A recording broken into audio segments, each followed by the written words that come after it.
이태호가 황지호의 진짜 아버지라는 사실을 알고 있는 강세리는 매일 밤 악몽에 시달리고 있었습니다. 만약 이태호가 이 사실을 황기찬에게 말한다면 자신이 그동안 쌓아올린 모든 것이 무너질 것이라는 두려움 때문이었죠. 강세리는 거울을 보며 떨리는 손으로 화장을 고치면서 혼잣말을 합니다. 이태호. 그 남자만 없어진다면. 그녀의 눈에는 차가운 살기가 어려 있었습니다. 이태호는 사실 강세리가 걱정하는 것과 달리 황지호에게 상처를 주고 싶지 않았습니다. 어른들의 복잡한 사정 때문에 상처받는 것을 원치 않았던 거죠. 그래서 그는 조용히 미국으로 떠날 계획을 세우고 있었습니다. 하지만 강세리는 이태호의 마음을 알 리 없었습니다. 그녀에게는 오직 자신의 비밀이 발각될까봐 하는 두려움만이 가득했죠. 강세리는 결국 무서운 선택을 하게 됩니다. 이태호를 완전히 제거해야겠어. 강세리는 차가운 표정으로 전화기를 집어들었습니다.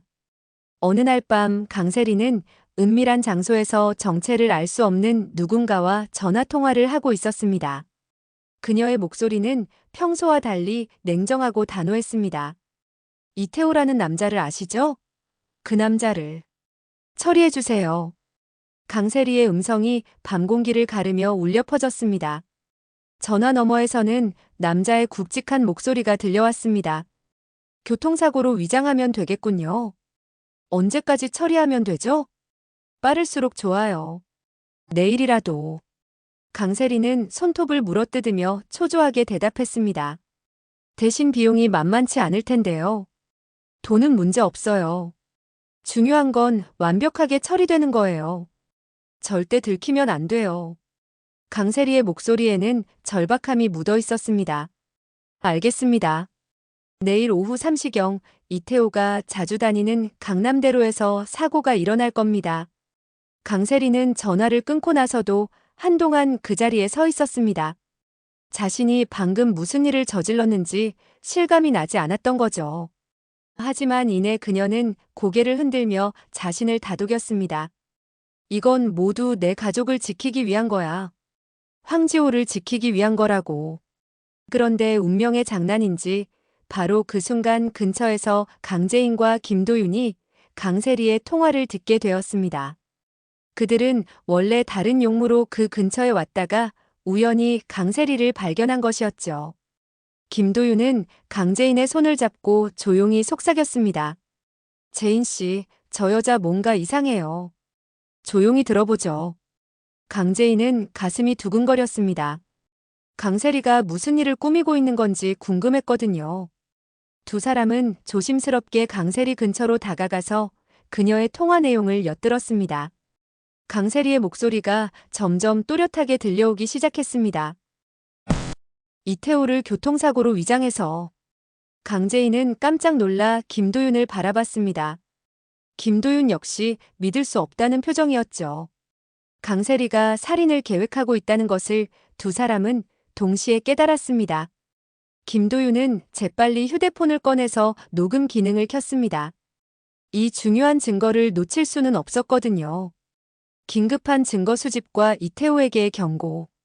김도윤과 강재인은 강세리의 통화 내용을 모두 녹음했습니다. 강세리가 전화를 끊고 그 자리를 떠난 후 두 사람은 급하게 이태호에게 연락을 취했습니다. 이태호 씨, 지금 당장 만나야겠어요. 생명에 관련된 중요한 일이에요. 강재인의 목소리는 다급했습니다. 30분 후 한적한 카페에서 세 사람이 만났습니다. 이태호는 무슨 일인지 궁금해하며 두 사람을 바라봤습니다. 김도윤이 녹음된 파일을 이태호에게 들려주었습니다. 스피커에서 강세리의 차가운 목소리가 흘러나오자 이태호의 얼굴은 점점 창백해졌습니다. 교통사고로 위장해서 이태호를 처리해주세요.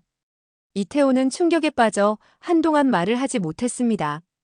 과거에 사랑했던 여자가, 자신이 아직도 마음 한구석에 남겨두고 있던 그 여자가 자신을 죽이려 한다는 사실을 받아들이기 어려웠던 거죠. 세리가 정말 이런 일을? 이태호의 목소리는 떨리고 있었습니다. 강재인이 이태호의 어깨를 다독이며 말했습니다. 이태호 씨, 지금 당장 경찰서에 가서 신고해야 해요. 그리고 당분간 안전한 곳에 피해 계세요. 김도윤도 걱정스러운 표정으로 말을 보탰습니다. 내일 오후 3시에 강남대로에서 사고가 일어날 예정이라고 했으니까 절대 그 시간대에는 그 근처에 가면 안 돼요. 이태호는 고개를 끄덕이며 녹음 파일을 다시 한번 들었습니다. 강세리의 냉정한 음성이 그의 가슴을 에이는 듯 아프게 만들었습니다. 그날 밤 이태호는 잠을 이루지 못했습니다. 과거의 기억들이 파노라마처럼 스쳐 지나갔습니다. 강세리와 처음 만났던 날, 함께 웃었던 날들, 사랑을 속삭였던 순간들. 그 모든 것이 이제는 거짓처럼 느껴졌습니다. 내가 그 여자를 사랑했었는데. 이태호는 주먹을 꽉 쥐었습니다. 더욱 견디기 힘든 것은 황지호에 대한 생각이었습니다. 그 순수한 아이가 이런 복잡하고 잔혹한 어른들의 세계에 휘말려 있다는 사실이 마음을 아프게 했죠. 지호는 내 아들인데. 이태호는 깊은 한숨을 내쉬었습니다. 새벽이 되어서야 이태호는 결심을 굳혔습니다. 강세리가 자신을 죽이려 했다는 사실, 그 배신감이 그를 다른 사람으로 만들었던 거죠. 좋아. 내가 먼저 시작한 게임이니까 나도 끝까지 가보자. 이태호의 눈에는 차가운 분노가 서려 있었습니다. 이태호는 며칠 동안 신중하게 계획을 세웠습니다. 단순히 복수하는 것이 아니라 진실을 밝히는 것이 목적이었죠. 이태호는 검사 결과지를 보며 복잡한 심정이었습니다. 기쁨보다는 씁쓸함이 더 컸죠. 하지만 강세리가 자신을 죽이려 했다는 사실을 생각하면 더 이상 그녀를 보호해줄 이유는 없었습니다. 황기찬에게 보내는 진실의 편지. 이태호는 정성스럽게 편지를 썼습니다. 황기찬이 이 사실을 알았을 때의 충격을 최소화하려고 노력했지만 어떤 방법으로 전달하더라도 충격적인 내용이었죠. 황기찬 회장님께 이 편지를 쓰는 것이 쉽지 않습니다. 하지만 더 이상 진실을 숨길 수는 없을 것 같습니다. 황지호는 회장님의 친아들이 아닙니다. 황지호의 친아버지는 저 이태호입니다. 동봉한 유전자 검사 결과지를 확인해 보시기 바랍니다. 저와 황지호의 DNA가 99.9% 일치합니다. 이 사실을 이제서야 알리는 이유는 강세리 씨가 저를 죽이려고 시도했기 때문입니다. 더 이상 그녀를 보호해줄 이유를 찾을 수 없습니다. 이태호 드림. 이태호는 편지와 함께 유전자 검사 결과지 4본을 봉투에 넣었습니다. 그리고 우체국에 가서 황기찬의 집으로 등기우편을 발송했죠. 편지를 보내고 나서 이태호는 깊은 한숨을 내쉬었습니다. 이제 돌이킬 수 없군. 그의 마음은 복잡했습니다. 이틀 후 황기찬은 우편을 받았습니다. 발신인이 이태호라는 것을 보고 의아해했죠. 이태호와는 별다른 교분이 없었기 때문입니다. 황기찬은 서재에서 편지를 열어보았습니다. 첫 번째 문장을 읽자마자 그의 얼굴이 굳어졌습니다. 황지호가 내 아들이 아니라고. 황기찬은 편지를 다시 읽어보았습니다. 처음에는 이태호가 거짓말을 하는 것이라고 생각했죠. 하지만 유전자 검사 결과지를 보자 그의 생각이 바뀌었습니다. 공인된 검사기관의 정식 결과지였고 이태호와 황지호의 DNA가 99.9% 일치한다고 명시되어 있었습니다. 이런 일이. 황기찬은 의자에 주저앉았습니다. 그토록 사랑했던 아들이 실제로는 자신의 아들이 아니었다는 사실이 믿어지지 않았습니다. 황기찬은 편지를 읽고 또 읽었습니다. 강세리가 이태호를 죽이려 했다는 내용도 충격적이었지만 황지호가 자신의 친아들이 아니라는 사실이 더욱 큰 충격이었죠. 세리가 나를 속였다는 말인가? 황기찬의 목소리는 떨리고 있었습니다. 황기찬의 믿을 수 없음과 재검사. 황기찬은 이태호의 말을 쉽게 믿을 수 없었습니다. 너무나 충격적인 내용이었거든요. 그는 직접 확인해보기로 결심했습니다. 지호야, 아빠랑 같이 병원에 가자. 황기찬은 최대한 평정심을 유지하려고 노력했습니다. 왜 병원에 가요, 아빠? 저 안 아픈데요. 황지호는 순수한 눈으로 황기찬을 바라봤습니다. 아니야, 그냥 건강검진 같은 거야. 황기찬은 억지로 미소를 지었습니다. 황기찬은 황지호와 함께 서울 최고의 검사기관을 찾아갔습니다. 그는 유전자 검사를 의뢰하면서도 마음 한편으로는 이태호가 거짓말을 하기를 바랐습니다. 결과는 일주일 후에 나옵니다. 의사의 말을 들으며 황기찬은 긴 한숨을 내쉬었습니다. 그 일주일은 황기찬에게 지옥 같은 시간이었습니다. 황지호를 볼 때마다 복잡한 감정이 밀려왔습니다. 만약 정말로 자신의 아들이 아니라면 어떻게 해야 할지 모르겠다는 생각이 들었죠. 참혹한 진실의 확인. 드디어 검사 결과가 나왔습니다. 황기찬은 혼자서 병원을 찾아갔습니다. 의사가 건네준 봉투를 받을 때 그의 손이 떨렸습니다. 결과를 미리 말씀드려야 할까요? 의사가 조심스럽게 물었습니다. 아니요, 제가 직접 보겠습니다. 황기찬은 떨리는 손으로 봉투를 열었습니다. 검사 결과지에는 명확하게 적혀 있었습니다. 친자 확률 0%. 황기찬의 세상이 무너져 내리는 것 같았습니다.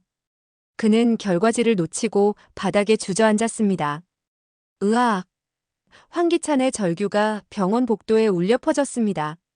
15년 동안 자신의 아들이라고 생각하고 사랑했던 아이가 실제로는 다른 남자의 아들이었다는 사실, 그리고 그 사실을 아내가 그동안 숨겨왔다는 배신감이 그를 엄습했습니다. 세리. 강세리. 황기찬은 분노와 절망이 뒤섞인 목소리로 외쳤습니다. 강세리와의 마지막 대결.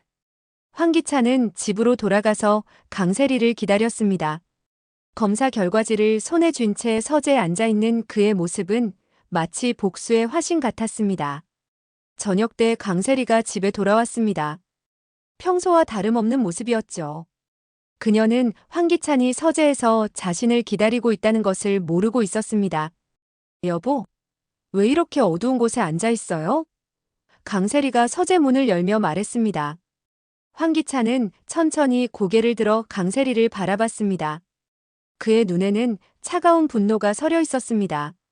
세리야. 황기찬의 목소리는 낮고 위협적이었습니다. 네. 무슨 일이에요? 목소리가 왜 그래요? 강세리는 뭔가 심상치 않다는 것을 감지했습니다. 황기찬은 검사 결과지를 강세리 앞에 던졌습니다. 이게 뭐냐? 강세리는 바닥에 떨어진 서류를 주워서 읽어보았습니다. 그 순간 그녀의 얼굴이 창백해졌습니다. 바로 황기찬과 황지호의 유전자 검사 결과지였습니다. 이건 어디서? 강세리의 목소리가 떨렸습니다. 지호가 내 아들이 아니라는 게 사실이냐? 황기찬이 벌떡 일어서며 소리쳤습니다. 강세리는 당황하며 고개를 저었습니다. 아니에요. 이 검사가 잘못된 거예요. 지호는 당신 아들이에요. 거짓말하지 마. 이태호에게서 편지도 받았어. 지호의 친아버지는 이태호라고. 황기찬의 분노는 극에 달했습니다. 강세리는 더 이상 변명할 수 없다는 것을 깨달았습니다. 15년 동안 숨겨왔던 비밀이 마침내 폭로된 것입니다. 여보, 제발 이해해줘요. 강세리가 애원하듯 말했습니다. 이해하라고? 15년 동안 나를 속여왔는데 이해하라고? 황기찬은 주먹을 쥐고 떨었습니다. 강세리의 최후의 변명. 강세리는 무릎을 꿇고 황기찬 앞에 엎드렸습니다. 여보, 제발 한 번만 용서해줘요. 지호를 생각해서라도. 지호? 그 아이는 내 아들도 아닌데. 황기찬의 목소리는 절망감으로 가득했습니다. 지호에게 당신은 진짜 아버지예요. 강세리가 울면서 말했습니다. 황기찬은 씁쓸하게 웃었습니다. 그래, 바보처럼 살았구나. 다른 남자의 아이를 내 아들인 줄 알고. 그리고 이태호를 죽이려고 한 것도 사실이지? 황기찬이 차가운 목소리로 물었습니다. 강세리는 더 이상 부인할 수 없었습니다. 모든 것이 밝혀진 상황에서 거짓말을 해봐야 소용없었거든요.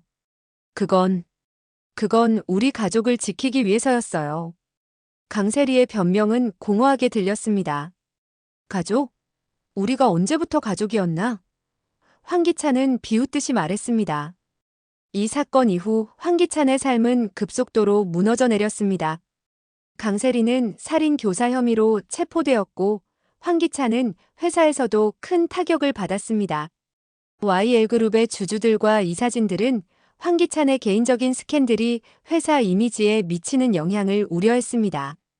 연일 계속되는 언론 보도와 온라인상의 악플들은 황기찬을 더욱 궁지로 몰아넣었죠. 회장님, 이사회에서 회장님의 경영권 박탈을 논의하고 있습니다. 비서가 조심스럽게 보고했습니다. 황기찬은 허탈하게 웃었습니다. 그래.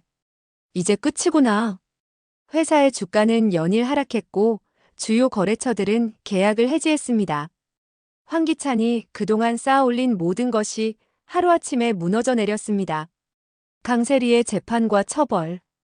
강세리의 재판이 시작되었습니다. 김도윤과 강재인이 제공한 녹음 파일은 결정적인 증거가 되었습니다. 강세리가 이태호를 죽이려고 사람을 사주했다는 것이 명확하게 드러났죠. 법정에서 강세리는 초라한 모습이었습니다. 과거에 화려했던 모습은 온데간데 없고 수척하고 지친 모습만이 남아 있었습니다. 피고인 강세리는 살인 교사 혐의로 무기징역을 선고한다. 판사의 냉정한 선고가 법정에 울려 퍼졌습니다. 강세리는 그 순간 주저앉았습니다. 무기징역. 이제 그녀의 인생은 끝난 것이나 다름없었습니다. 제발, 제발 한 번만. 강세리의 절망적인 외침이 법정에 울려 퍼졌지만 이미 때는 늦었습니다. 강세리가 감옥에 가고 난 후 황기찬은 완전히 무너졌습니다. 회사는 파산했고 집도 경매에 넘어갔습니다. 그는 하루아침에 빈털터리가 되었죠. 황지호는 이태호에게 맡겨졌습니다. 처음에는 낯선 아버지에게 적응하는 것이 어려웠지만 이태호의 진심 어린 사랑에 점차 마음을 열었습니다. 황기찬은 매일 술로 하루를 보내기 시작했습니다. 싸구려 술집에서 혼자 술을 마시며 과거를 후회하는 나날들이 계속되었죠. 내가 뭘 잘못했나? 황기찬은 술잔을 기울이며 중얼거렸습니다. 어느 날 밤 황기찬은 평소보다 더 많이 마셨습니다. 비틀거리며 길거리를 걷던 중 그는 신호등을 무시하고 무단횡단을 했습니다. 그 순간이었습니다. 달려오는 트럭이 황기찬을 들이받았습니다. 큰 충격과 함께 황기찬은 하늘로 날아올랐고 아스팔트 위에 떨어졌습니다. 으악! 황기찬의 마지막 비명이 밤하늘에 울려 퍼졌습니다. 구급차가 도착했을 때 황기찬은 이미 숨을 거둔 후였습니다. 그렇게 한때 YL그룹의 회장이었던 황기찬은 초라한 죽음을 맞이했습니다. 황기찬의 어머니 노숙자는 아들의 죽음 소식을 뉴스를 통해 알게 되었습니다. 그녀는 전자상가 앞 텔레비전에서 흘러나오는 뉴스를 보고 충격에 빠졌습니다. 교통사고로 숨진 황기찬 씨는 과거 YL그룹 회장으로 앵커의 차가운 목소리가 그녀의 귓속으로 파고들었습니다. 기찬아, 내 아들. 지나가던 사람들이 웅얼거리는 노숙자를 이상하게 바라봤지만 그녀에게는 아무것도 보이지 않았습니다. 오직 죽은 아들 생각뿐이었죠. 기찬아, 엄마가 미안하다. 엄마가 너를 제대로 키우지 못해서. 할머니는 눈물을 쏟아내며 오열했습니다. 그녀는 과거 자신이 저질렀던 일들이 결국 아들에게까지 영향을 미쳤다고 생각했습니다. 자신의 잘못된 선택들이 아들을 이렇게 만들었다고 자책했죠. 황기찬의 장례식은 매우 초라했습니다. 과거 그가 권력을 누리던 시절에 주변에 있던 사람들은 모두 떠나가 버렸고 진정으로 그를 그리워하는 사람은 거의 없었습니다. 장례식장에는 몇몇 과거 직원들과 먼 친척들만이 참석했습니다. 화려했던 과거와는 너무나 대조적인 모습이었죠. 황지호는 이태호의 손을 잡고 장례식장에 왔습니다. 아빠. 아니, 이태호 아저씨. 황지호는 혼란스러워했습니다. 갑자기 생긴 새로운 아버지와 죽은 과거의 아버지 사이에서 아이의 마음은 혼란스러웠죠. 이태호는 황지호의 어깨를 다독이며 조용히 말했습니다. 지호야, 황기찬 아저씨도 나름대로는 너를 사랑했단다. 그 마음만큼은 진짜였을 거야. 황기찬의 장례식 마지막 날 강재인과 김도윤이 조용히 장례식장을 찾아왔습니다. 그들은 아무도 없는 빈 빈소에서 황기찬의 영정사진 앞에 흰 국화 한 송이씩을 놓았습니다. 강재인은 황기찬의 사진을 바라보며 복잡한 감정에 젖었습니다. 당신이 나에게 한 일들을 용서할 수는 없지만 그래도 한때는 내 남편이었죠. 김도윤도 조용히 말했습니다.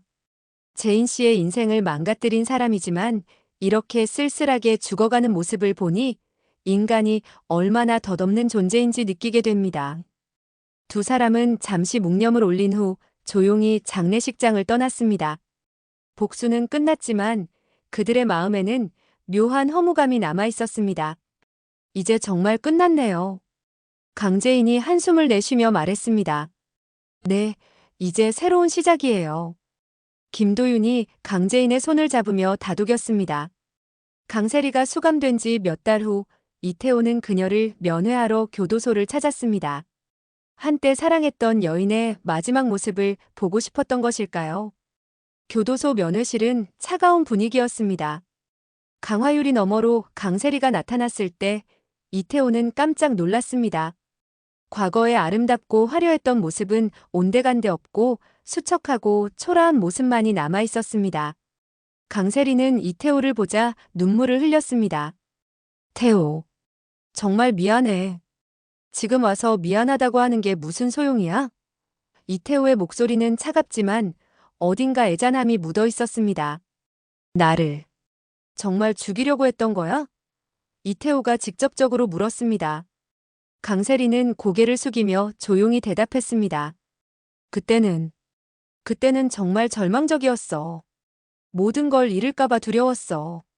그래서 나를 죽이려고. 이태호의 목소리에는 깊은 실망이 담겨 있었습니다. 미안해. 정말 미안해. 강세리는 계속해서 사과했지만 이미 돌이킬 수 없는 일이었습니다. 이태호는 잠시 침묵한 후 말했습니다. 세리야, 지호는 잘 크고 있어. 그 아이만큼은 잘 키울게. 강세리는 더욱 심하게 울었습니다. 지호에게 엄마가 이런 사람이 아니었다고 말해줘. 그건 지호가 자라서 스스로 판단할 일이야. 이태호는 일어서며 마지막 말을 남겼습니다. 황기찬이 죽은 후 노숙자는 정신적으로 완전히 무너졌습니다. 아들의 죽음이라는 충격이 그녀의 정신을 붕괴시킨 것이었죠. 할머니는 길거리에서 중얼거리기 시작했습니다. 기찬아, 기찬아 어디 있니? 엄마가 밥 해줄게. 지나가는 사람들이 그녀를 불쌍히 여겼지만 할머니는 현실과 환상을 구분하지 못하는 상태였습니다. 때로는 황기찬이 어린아이였던 시절로 돌아가 혼자 대화를 나누기도 했죠. 우리 기찬이가 제일 착해. 엄마 말 잘 듣고. 할머니는 빈 공간을 바라보며 웃었습니다. 하지만 때로는 갑자기 울음을 터뜨리며 내가 잘못했어. 내가 기찬이를 잘못 키웠어. 라고 자책하기도 했습니다. 노숙자가 정신을 놓고 거리를 헤매던 어느 날 우연한 사건이 일어났습니다. 그녀가 과거에 저질렀던 범죄들이 하나씩 드러나기 시작한 것이었죠. 한 경찰관이 노숙자를 보호 차원에서 조사하던 중 그녀의 과거 기록을 확인하게 되었습니다. 오래전 실종된 사건들과 연결고리가 발견된 것이었습니다. 이 할머니가 30년 전 그 사건의 용의자였군요. 경찰관은 놀라며 상급자에게 보고했습니다. 과거 노숙자가 젊었을 때 저질렀던 사기, 절도, 심지어 상해 사건들까지 시효가 지나지 않은 중대한 범죄들이 여러 건 있었습니다. 정말 아이러니하네요. 아들이 죽고 나서 어머니의 과거까지 밝혀지다니. 경찰들도 이 상황을 믿기 어려워했습니다. 결국 노숙자는 과거 범죄 혐의로 체포되었습니다. 정신 상태가 온전치 않았지만 법적으로는 처벌을 피할 수 없었습니다. 재판장에서 노숙자는 여전히 혼란스러운 상태였습니다. 기찬이는 어디 있어요? 우리 아들 기찬이. 판사도 이런 상황에서 판결을 내리는 것이 쉽지 않았습니다. 하지만 법은 법이었고 피해자들의 상처는 여전히 남아 있었습니다. 피고인의 정신 상태를 고려하여 치료감호소에서 무기한 수용하기로 한다. 판사의 최종 판결이 내려졌습니다. 노숙자는 판결을 이해하지 못했습니다. 그저 기찬이를 중얼거릴 뿐이었죠. 치료감호소에 수용된 노숙자는 점점 더 현실감을 잃어갔습니다. 의료진들이 최선을 다해 치료했지만 아들을 잃은 충격과 죄책감은 그녀를 더욱 깊은 정신적 혼란 속으로 밀어 넣었습니다. 간호사님, 우리 기찬이 언제 와요? 오늘 와요? 노숙자는 매일 같은 질문을 반복했습니다. 간호사들은 안타까운 표정으로 곧 올 거예요 라고 대답할 수밖에 없었습니다. 진실을 말해봐도 노숙자는 이해하지 못했거든요. 때로는 노숙자가 과거 자신이 저질렀던 일들을 중얼거리기도 했습니다. 내가 그런 일을 했나? 아니야. 의료진들은 노숙자의 상태가 호전될 가능성이 희박하다고 판단했습니다. 깊은 정신적 외상과 노화가 결합되어 회복이 거의 불가능한 상태였던 것이죠. 모든 복수가 끝난 후 강재인과 김도윤은 조용한 곳에서 새로운 삶을 시작했습니다.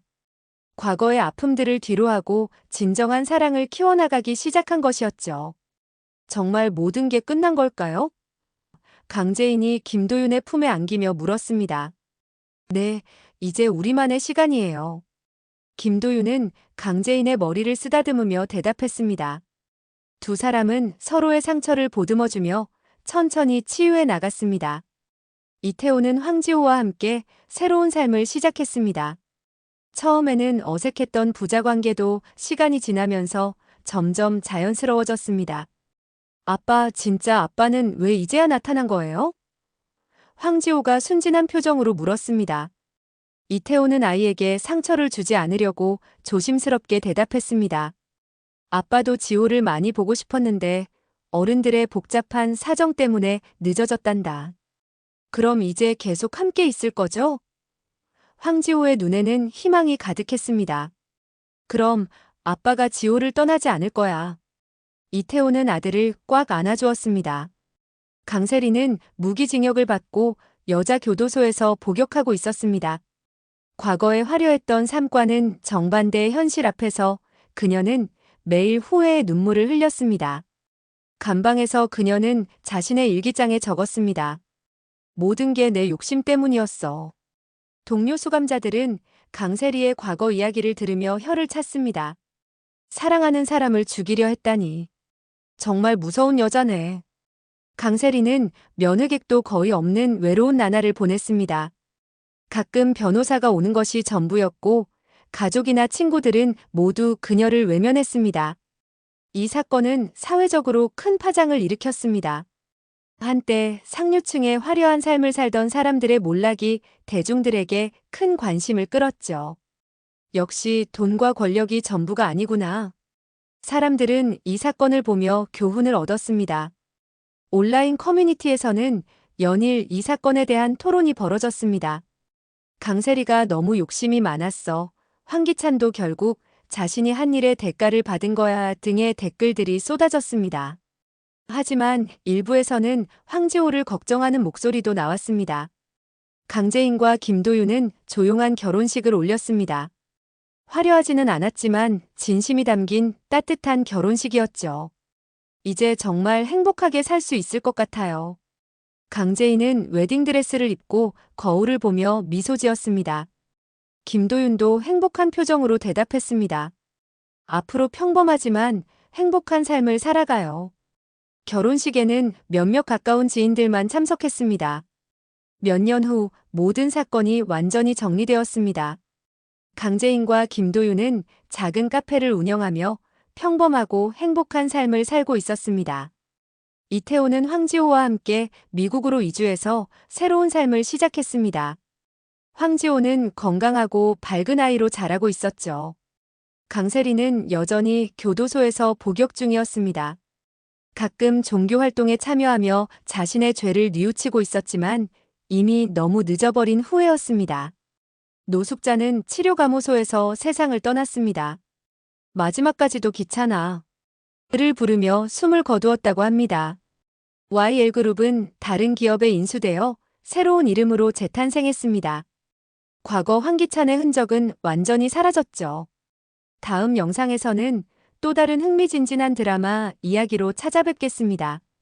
구독과 좋아요를 부탁드립니다. 시청해주셔서 감사합니다.